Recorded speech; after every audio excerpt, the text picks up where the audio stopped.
Hi friends, welcome back.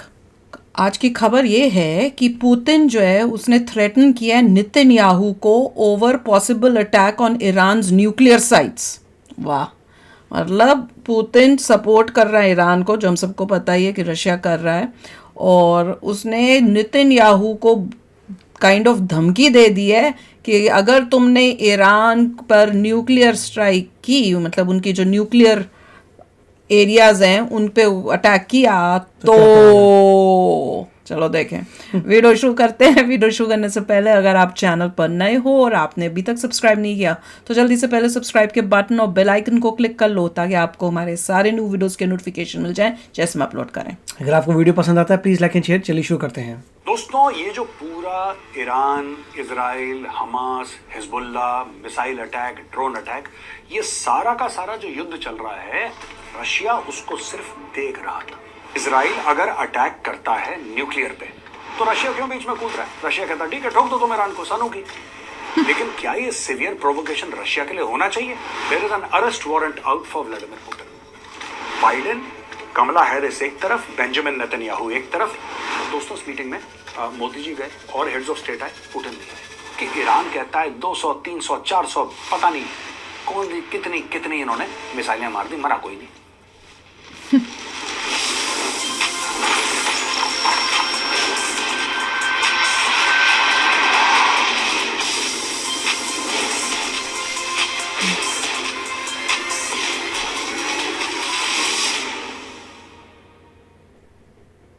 जय हिंद दोस्तों, मैं हूं मेजर गौरव आर्य और आप देख रहे हैं द चाणक्य डायलॉग्स। वीडियो को लाइक करिए, हमारे चैनल को सब्सक्राइब करिए, बेल आइकन दबाना बिल्कुल मत भूलिएगा। खासतौर से वो दोस्त जो रोज हमारा वीडियो देखते हैं लेकिन सब्सक्राइब नहीं करते, आप भी हथौड़ा लीजिए और टन करके बेल पे थंब प्रेस करिए, नॉट द हथौड़ा।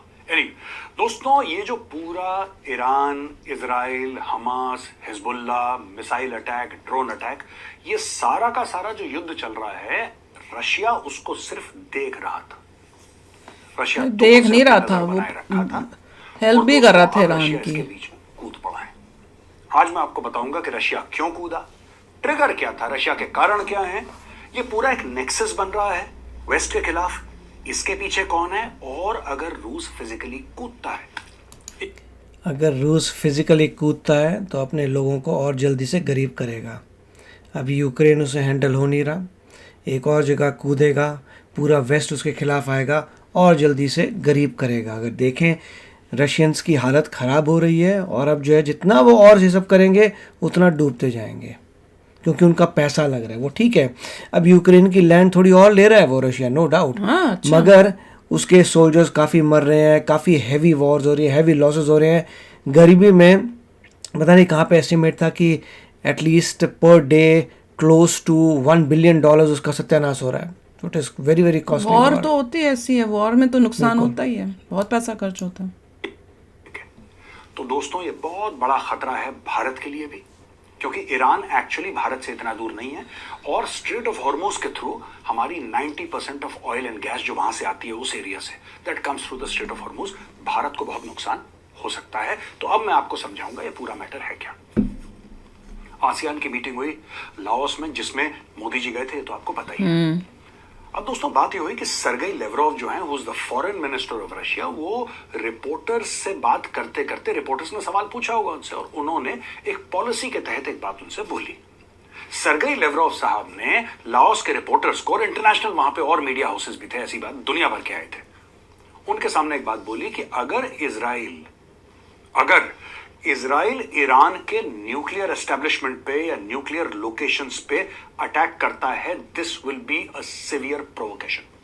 व्हाट सिवियर प्रोवोकेशन किसके लिए? For what? हाँ, देखिए, इजराइल अगर अटैक करता है न्यूक्लियर पे ईरान के, तो रूस कह रहा है कि सिवियर प्रोवोकेशन है। देखिए, किसको प्रोवोकेट कर रहा है? वो ईरान के लिए हो सकता है जिस पे हमला हुआ, लेकिन क्या ये सिवियर प्रोवोकेशन रशिया के लिए होना चाहिए? नहीं, बिल्कुल नहीं। ये सोचने वाली बात है। Unless Russia gave all the weapons to them. Meeting में मोदी जी गए और हेड्स ऑफ स्टेट आए, पुतिन नहीं आए। पुतिन के पीछे इंटरनेशनल कोर्ट ऑफ जस्टिस लगी हुई है और पुतिन के ऊपर लगभग, अगर मैं देसी भाषा में समझाऊं, देसी भाषा में, which is not true, but ऐसे समझाने के लिए बोल रहा हूं कि पुतिन के नाम का एफआईआर कट चुका है। एक तरीके से एफआईआर नहीं कटा, समझाने के लिए बोल रहा हूं। There is an arrest warrant out for Vladimir Putin. अच्छा, पुतिन फिर बहुत कम देश जाते हैं, he does not go around very much nowadays, तो सर्गेई लेवरोव को भेजा।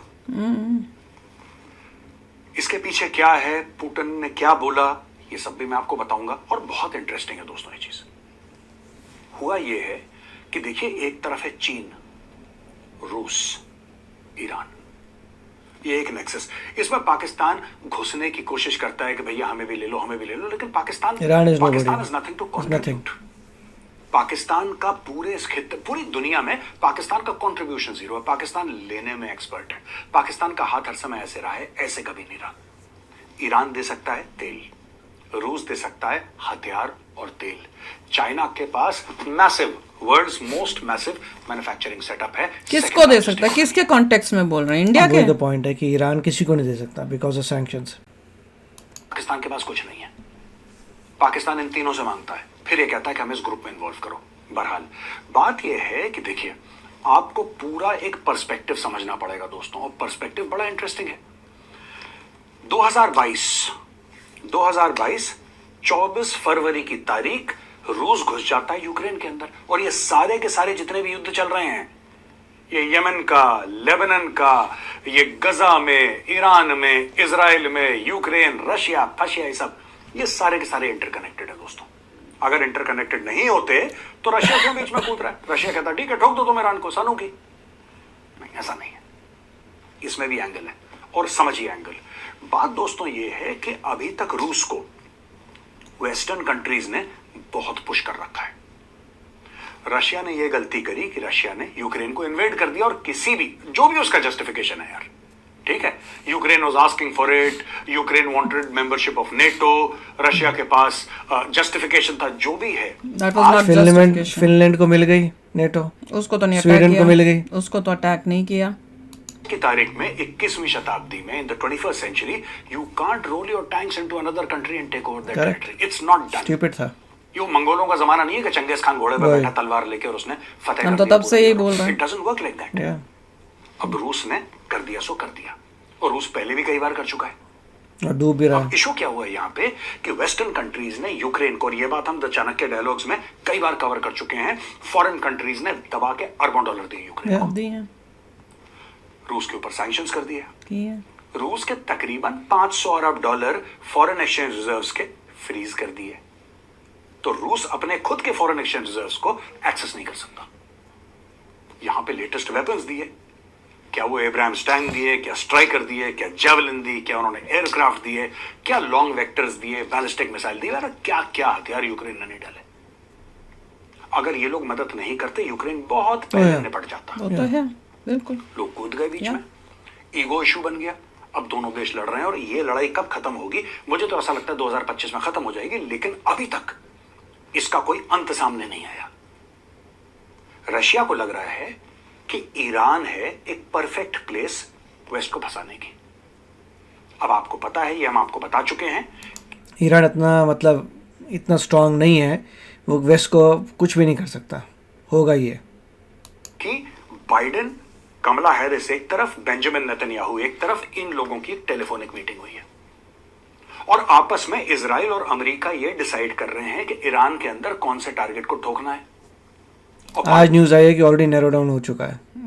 सो हमने आपको यही बताया था टीसीडी में कि यहां मार सकते हैं, यहां मार सकते हैं, यहाँ पे तेल का कुआं है उनका, डिसाइड हो गया बेटा, यहाँ पे इनका न्यूक्लियर है, डिसाइड कर दिया, मगर अमेरिका को पता नहीं है। सब डॉट्स करके मैंने आपको बताया था। इन लोगों ने बोल दिया है कि अगर तुम न्यूक्लियर पे हमला करोगे, फिर देखना इसके नतीजे बहुत खराब। रशिया ने बोल दिया, राइट, ये रूस कह रहा है। ईरान कह रहा है कि अगर तुमने हमारे ऑयल पे और न्यूक्लियर पे हमला करा, फिर देखना नतीजे बड़े खराब होंगे। बचेगा ही नहीं तो क्या खराब दूसरे को धमकी दे रहे हैं, इजराइल तो फिर भी करेगा। नहीं आ रही। ईरान कहता है हमारे पास बैलिस्टिक मिसाइल है, हमारे पास हाइपरसोनिक क्रूज मिसाइल है, हमारे पास ये वो, चला तो दिए, उन्होंने मारे भी हैं। वही तो बचा क्या। लेकिन मुझे एक बात समझ में नहीं आ रही, ये क्या नूरा कुश्ती चल रही है यहाँ पे कि ईरान कहता है 200, 300, 400, पता नहीं कौन सी कितनी इन्होंने मिसाइलें मार दी, मरा कोई नहीं। वही तो एक गिरी, वो भी फिलिस्तीनी के सर पे गिरी, वो बेचारा निपट गया। लेकिन ये क्या चल रहा है, ये भी समझने की जरूरत है दोस्तों। अब दोस्तों मैं आपको ये बताता हूं कि जो व्लादिमीर पुतिन का बयान था, तो वो था क्या। उसने भी कोई बयान दिया है? ये देखिए साहब, घर बैठे बैठे। व्लादिमीर पुतिन ने तुर्कमेनिस्तान विजिट करा 11 अक्टूबर को। अच्छा। ठीक है जी। और international forum with central Asian leaders and the president of Iran वहां पे थे। उन्होंने बोला वहां पे साफ सीधी बात यह है कि एक नया वर्ल्ड ऑर्डर बन रहा है। सामने जरदारी बैठा था, उसके मुंह में पानी आ गया। और पाकिस्तानी मीडिया भाई साहब ऐसे कवर कर रहा है कि जरदारी पुतिन से मिल गया जैसे पुतिन खुद इस्लामाबाद आया हो। ये पागल हो जाते हैं ना पाकिस्तानी।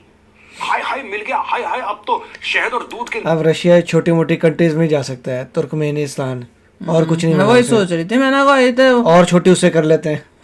जहाँ मोदी जी गए वहां तो गया, जा नहीं सका, यहाँ जा You can only go to unilateral countries now.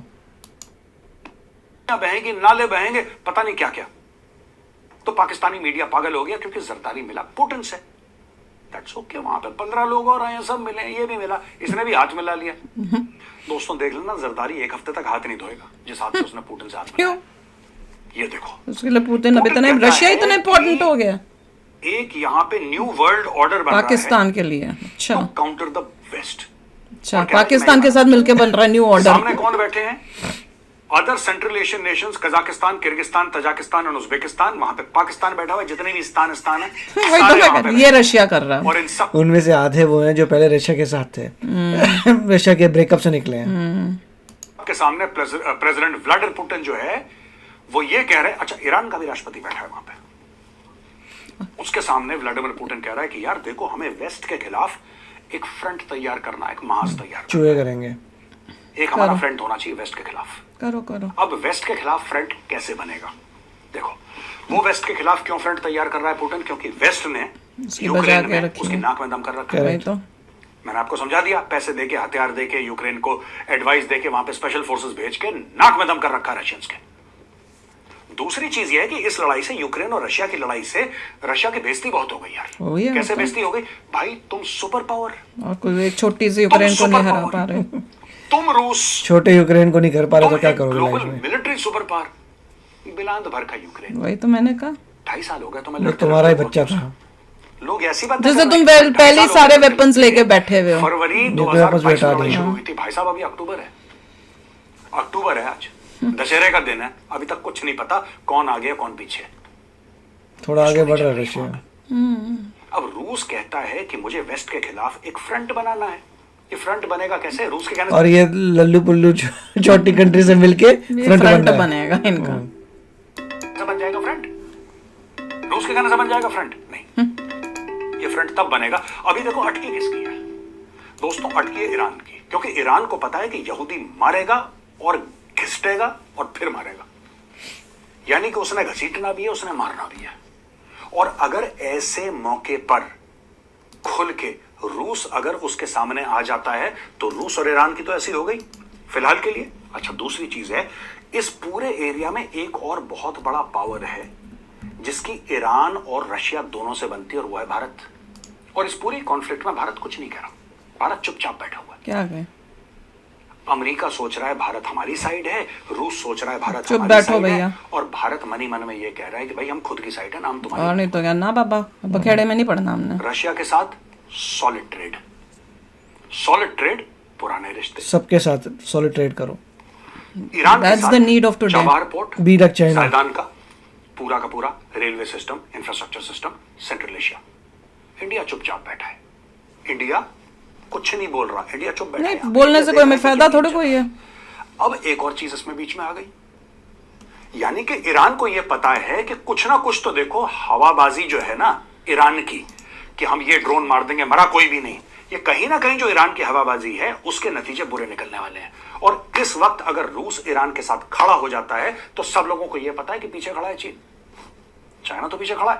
आपने देखा एक बात, इसमें दो ही लोग कुछ नहीं बोल रहे, एक चाइना कुछ नहीं करेगा, इंडिया कुछ नहीं बोल रहा, चाइना कुछ नहीं खर्चा कुछ नहीं करेगा वो। खर्चा कुछ नहीं करना। और मैसिवली never. फाइट, कभी बीच में शांति होनी चाहिए, सुलह कर अगर लो, रशिया बच्चा बन अमन की गया, आशा, उसको ये सारे के चाइना सारे की जरूरत डायलॉग पड़ नई रही दिल्ली है। से आ रहे हैं। वो तो पड़ेगी अब। नई दिल्ली खत्म कुछ हो नहीं कर गया। रहा, बीजिंग कुछ नहीं कर रहा, दोनों देश चुप बैठे देख रहे हैं चुपचाप। They are only observing, they are not doing anything. ठीक है, अब अगर इजराइल अटैक करता है, अगर इजराइल अटैक करता है, जो मुझे लगता है इजराइल करेगा, आज करेगा, नहीं तो कल नहीं तो परसों, करेगा। It will have to attack Iran in some manner. तो इजराइल के सामने दो रास्ते हैं दोस्तों। पहला रास्ता ये है कि उनके किसी मिलिट्री बेस पे बम गिराए और बोले कि साहब हमने बदला ले लिया। नहीं, वो मेजर न्यूक्लियर करेगा, उड़ाएगा, मेजर करेगा। गैलेंट ने बोला आज इजराइल एक्चुअली उनके फ्यूल या उनके ऑयल रिफाइनरीज उस पे हमला कर दे और उनके न्यूक्लियर पे हमला कर दे, करेगा, तब रूस बीच में कूद जाएगा, कूद जाए और डूबेगा। होगा क्या दोस्तों, मैं आपको बता रहा हूँ, इनको बैंकरप्ट फास्ट है ना कि सरकार का तख्ता पलट कर देगा अमेरिका और इजराइल, उसी चीज पे बातचीत वहां पे चल रही है कि तख्ता पलट कैसे डरे हुए हैं। क्योंकि यही चीज अमेरिका ने करी थी 1991-92 में, जब रूस के 15 टुकड़े कर दिए थे अमेरिका ने भाई साहब यूएसएसआर के।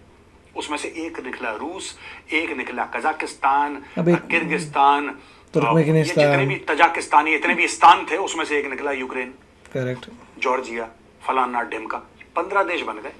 और किसने तोड़वाया? अमेरिका ने तोड़वाया।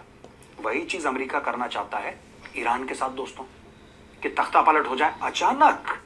शाह ऑफ ईरान जो कि इतने साल पता नहीं कहां पे उसको नेफ्थलीन की बॉल में डाल के नहीं डाल देते पुरानी सर्दियों में हम खोलेंगे धूप देके फिर इस्तेमाल करेंगे, ये वो ट्रंक से निकाला और शाह ऑफ ईरान को धूप में डाला है। अब वो धीरे धीरे बोलना शुरू कर गया कि नहीं अब तुम्हें आजादी मिल जाएगी, तुम्हें आजादी मिल जाएगी, मैं वापस आ रहा हूँ, वापस आ रहा हूँ। और कुछ लोग बड़े खुश हो रहे हैं कि शाह ऑफ ईरान वापस आ रहा है, खुमैनी को भगवाओ। मॉडर्न था ना, ये पूरा का पूरा सिस्टम है। अब दोस्तों सपोर्ट आ रही है ना उसके पास, जो मैं आपको बताना चाहूंगा। काफ़ी अच्छा वीडियो था कि इसमें अच्छी बात है कि रशिया इसमें कूद रहा है, उसे कूदना चाहिए, उससे जल्दी बैंकरप्ट होगा। एक यूक्रेन हैंडल नहीं हो रहा, वो सोच रहा है कि वो बहुत कुछ करने वाला है कि अगर ईरान में कुछ कर दें। मोस्ट इम्पॉर्टेंट ये है कि इजराइल चाहता है कि ईरान की लीडरशिप चेंज की जाए।